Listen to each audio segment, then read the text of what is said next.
السلام عليكم. في سؤال بقى، واحد كده شكله والله اعلم ناوي يخش انتخابات النقابه، بيقول لك ازاي ابقى عضو نقابه المحامين. بص، انا احد المرشحين لعضويه مجلس نقابه المحامين على مقعد محكمه بندر امبابه بدائره شمال الجيزه. بعمل ايه انا بقى؟ بص يا سيدي، لازم اولا الجمعيه العموميه. يعني ايه الجمعيه العموميه؟ اللي هم كل محامي منتسب لنقابه شمال الجيزه يعرفك ويشوفك ويفهمك. طيب عشان يعرفني لازم ابقى ايه؟ بص، اولا لازم تبقى راجل محامي قوي. محامي قوي يعني ايه محامي قوي؟ يعني انا عندي مشكله شخصيا، اتعرضت لمشكله، لجأت لك، الاقي الحل عندك. تمام؟ هتيجي تقول لي ما هو الحل عندي دي يبقى انا لازم ابقى راجل علامه. هرد عليك رد تاني، ده مش مقصود بيه ان انت لازم تبقى راجل علامه ولا حاجه. هو المقصود بيه ان انت تبقى انت راجل فاهم القانون، على اساس تعرف تمثل الزميل اللي في المشكله ديت وتعرف تحل له مشكلته، سواء كانت معاه مشكله مع وكيل نيابه او مع قاضي او مع رئيس نيابه او مع ضابط مباحث او مع رئيس مباحث او مع مأمور اسم او حتى مع مدير الامن. لان انت بطبيعه شغلتنا احنا بنتعامل مع كل الطوائف دي، ودايما الاحتكاك بيولد مشاكل ما لم توضع ضوابط معينه. كويس؟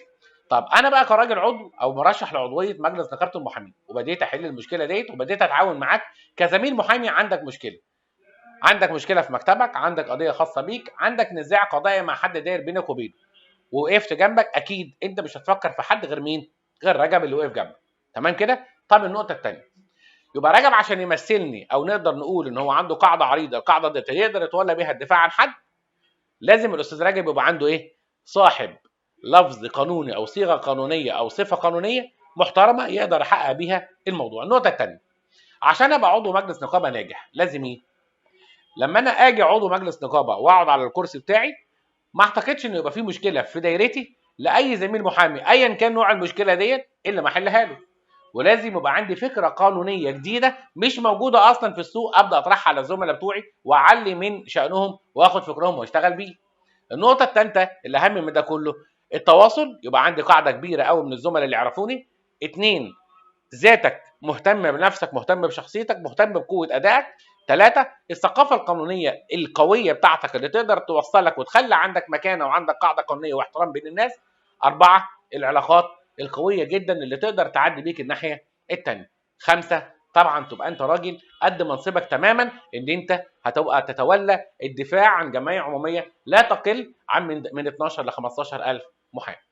دي الشروط ودي وجهه نظري في اللي عايز يترشح لعضويه مجلس النقابه. طيب الترشح لعضويه مجلس النقابه صعب؟ اسهل منه مفيش. تمام؟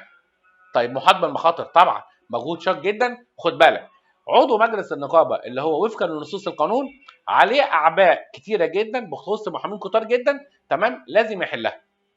ده بالاضافه الى شغله الخاص. فاللي بتتوافر فيه القدره على التحمل وعلى تحمل النقد من الاخرين يقدر يتفضل ونقول له اتفضل واحنا معاك. وشكرا والسلام عليكم. واوعوا تنسوا المتابعه والاشتراك وابعتوا تساؤلاتكم واحنا معاكم ونرد عليكم في اي وقت. سلام عليكم.